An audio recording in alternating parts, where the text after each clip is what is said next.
there, sword friends. Let's talk about the Ryujin 1095 katana that they sent me for the purposes of drunken testing / reviewing, though the drunken was optional, or implied, I don't know. As I often do, I'll start with the butt, the kashra. I'm a butt man, what can I say? It's where I begin, it's where I end. Too much information. Oddly specific really quickly. Let's move on, the kashra. First off, casting quality is adequate. I would call it on par or maybe slightly above average in terms of its overall look and quality. The awkwardness, though, is that the kashra is assembled with this goofy little tooth that holds it on. It doesn't have the standard type of assembly of a kashra, and that gives me some concerns about how well it'll hold up over time. Let's look at the grip. First off, note that the Ito, the diamonds are misshapen, odd word, and it looks like it was done a little sloppily. Little cockeyed, not exactly sure. In any case, somebody from Ryujin did reach out to me and said that this isn't a common thing that they have. Other swords in their inventory don't seem to have this lazy-eyed approach to Ito wrapping. The Ito is also loose in some spots, tight in others. However, after all the destructive testing, the Ito held up pretty well. The Samegawa panels are also a little ugly. Not only can I make out the edge of the Samegawa panels, but it was bunched up towards the end when I got the sword, and I find that kind of ugly.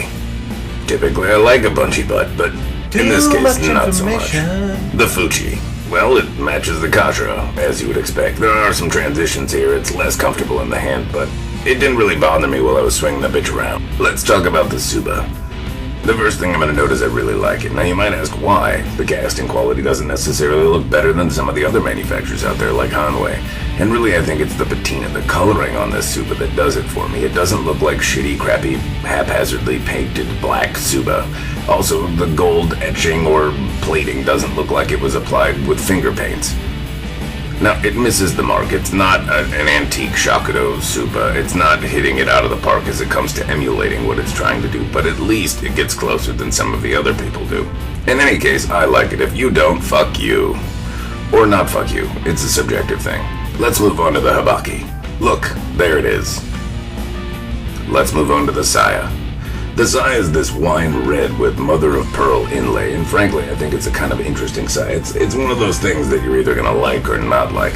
Some of the mother of pearl is a little misshapen and not on there, but again, this sword is not particularly expensive. At $500, this is not a bad thing to see for a $500 sword.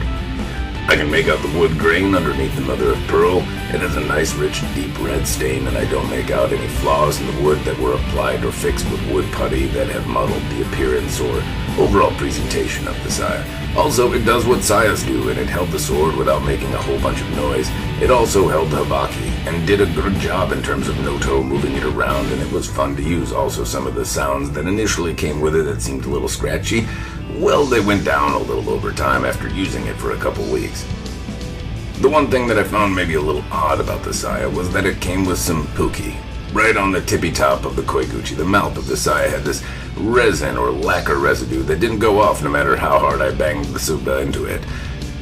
It certainly wasn't a performance-enhancing drug, but it certainly didn't impede it either. It was just unsightly and looked like somebody was messy. The Sageo is also worth noting that it seems like extra Ito that was applied to the blade rather than a purpose-built Sageo. It's not very thick and it feels a little chintzy, but it does the job, and many people end up buying a new Sageo that they like more rather than using the one that comes with the manufacturer, or it just stays in the presentation, not forever. So in any case, it doesn't really bother me. Now let's talk about Pointy McStabbertons. The blade is supposed to be made out of 1095, or at least that's what was listed on their website. I can't really tell you if it is or is not 1095. In any case, what I can say is that the planes are pretty even. The shaping is not terrible, even though it looks like it was polished a little bit with a buffer. The polish is subtle, and I think with a little extra etching, the Hamon could be brought out quite a bit more. In the right light, it really shows, and there's some activity and fun stuff to look at. However, in the wrong light, it doesn't really look like anything. Then again, for the price point of this sword, I'm not expecting an artful polish or somebody to have spent many hours laboriously sanding this thing on a rock. In general, it looked good. It didn't come all scratched up and fucked, and frankly, for the price point, I think it's pretty on par or reasonable for what you're getting. Some of the other bits to note is that this sword came with a pretty box. It also came with a certificate of authenticity. First off, the box, to me, is not something overly special. It's pretty, and if you need a box and you want to put it on a place where you can show the box, then it comes with a box. Yeah, look at that box. I'm not a box tester though, so moving on. The certificate of authenticity had some issues that I would like to note, namely that the weights and measurements are slightly off, within a tolerable variation, but still, if you're going to provide measurements that give this impression that this sword is actually this length, they should be really, really accurate. To what degree, I suppose, is, I don't know if it's objective, but, kind of. The thing that's not is just wrong information. The blade length isn't correct unless you're measuring with a habaki, and that's not how things generally work to my understanding, though I guess I could be wrong. However, the fittings, the Fujikasha, are not brass because they're magnetic, and brass isn't magnetic, so that basically when there's misinformation on here, it leads you to question all the other things that you can't necessarily verify. The blade length being off, but also maybe having habaki. The thickness being off hundredths or thousandths of an inch. And the weight being off about an ounce. Makes me think nobody actually measured this. It's just kind of a predetermined whatever. To that degree, I do really like certificates of authenticity, particularly when they contain all of this type of information and look this pretty. It makes a nice frame and whatever. However, I think they really need to be accurate, and that would be my bitch and moan. In terms of using it, it went well. I swung it around. It swung good. It got more comfortable over time, and frankly, I will admit I feel sorry about killing the sword, because me and the sword bonded. It bears a similarity to one of my favorite swords, the Hanwei bamboo mat that I had customized, and the weight distribution and me started to really jive with one another. Unfortunately, I had to put her down. That gets us on to the actual whacking stuff. In terms of tatami cutting, it's really not sharp enough for me to do the job effectively. What I found is that if I tried to let the sword do the work, it didn't have the edge necessary to let my sword do that thing.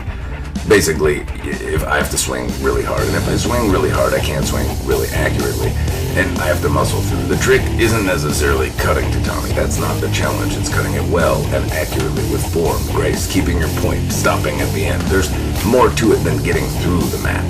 However, I had to forego many of those other things to get through the mat, which to me says it's not sharp enough. Now, it could be, but even at a $500 sword, even at a kind of mid-range thing, I don't think you should have to sharpen a sword out of the box to get it to do what you want. For tatami cutting, I can't say I would recommend it. However, for other fun backyard shit, it actually worked out pretty well. Pool noodles at times would laugh at me, but other times I seemed to have more success. Water bottles were fun, it cut beer cans, and frankly it wasn't until I started cutting cans of shaving cream that it showed any edge deformation. Also, along many bad tatami cuts, along many bad other cuts, along cutting brush, and a myriad of other things, the blade didn't show really any edge deformation. There was no rolling except for when I cut a big steel can that was pressurized. That included beer cans and all sorts of other stuff. Also, it didn't start bending until I really whacked it into a log the wrong way, which is incredibly abusive to a sword. And even then, the bend wasn't substantial. After actually taking the sword, jamming the tip into a log and bending it intentionally, the bend was not as pronounced as what you might expect from other swords. So while I can't recommend the edge for tatami cutting, I can say that the sword is relatively resilient for its price point and did a relatively good job in terms of being shock resistant to bad cuts and beacon. The handle also held up to the testing. Well, not the kashra, that fell off and that's not surprising. However, the handle didn't crack. Now towards the end of the life of the sword, what I did is I took an extra sword and did some sword-on-sword contact, and it honestly didn't take a whole lot to beat this sword apart. Though that's not surprising because it's supposed to be 1095, a more brittle steel. And on repeated impact, it's more likely to crack. The surprising thing was that this sword did not crack the same way other 1095 swords have. It was much more durable, resilient. And that makes me question if it is 1095 or T10, because that certificate, again, says T10 and 1095, and I frankly don't know if I thought they were different things. So that's like saying it's red and blue. So purple? I don't understand. However, from the performance aspect, it did seem to exceed the shock resistance of most 1095 blades that I've tested, both in terms of not having clumps fall out of the edge when I do sword-on-sword contact, as well as not taking a set or bend very easily. So I think it might actually be more T10 than 1095, though I guess maybe they're the same thing. I'm not a metallurgist. In the end, I personally don't think the sumbitch is worth $500, and here's why. There are other products out there that are a little below, a little above, or maybe right on $500 from companies like Minatoshi or Skydro that have both made a sword that is effective at cutting tatami right out of the box with a keener edge than this sword has, as well as more attention to the finer details that make up these Japanese-style swords, like a more defined, better shaped ska, or tighter ito, or better transitions. However, I'm not going to argue that this sword is a bad sword. Mostly from the standpoint that it didn't edge roll in places I thought it would, and it didn't bend in places I thought it should. It didn't fail in the testing until I deliberately and intentionally tried to make it fail in a test I was confident would break the sword. To that end, most of the surprises I had with the sword were actually on the pleasant side. It cut well enough in some aspects, and it was incredibly durable. Additionally, this sword offers some customization services, and I was able to pick out with the color and the theme that I wanted. Now, that doesn't carry a lot of weight to me personally, but maybe it does to you, and I do have to acknowledge that that is a feature that this sword has that the others that I mentioned did not. If you would rather have something customized to your specifications that's done a little more haphazardly, that rather than something that was predefined and done a little bit better in terms of execution, I can see why that would sway your opinion of value. In any respect, I hold true to the fact that if this sword is $500, that I don't think that it represents the best value on the market.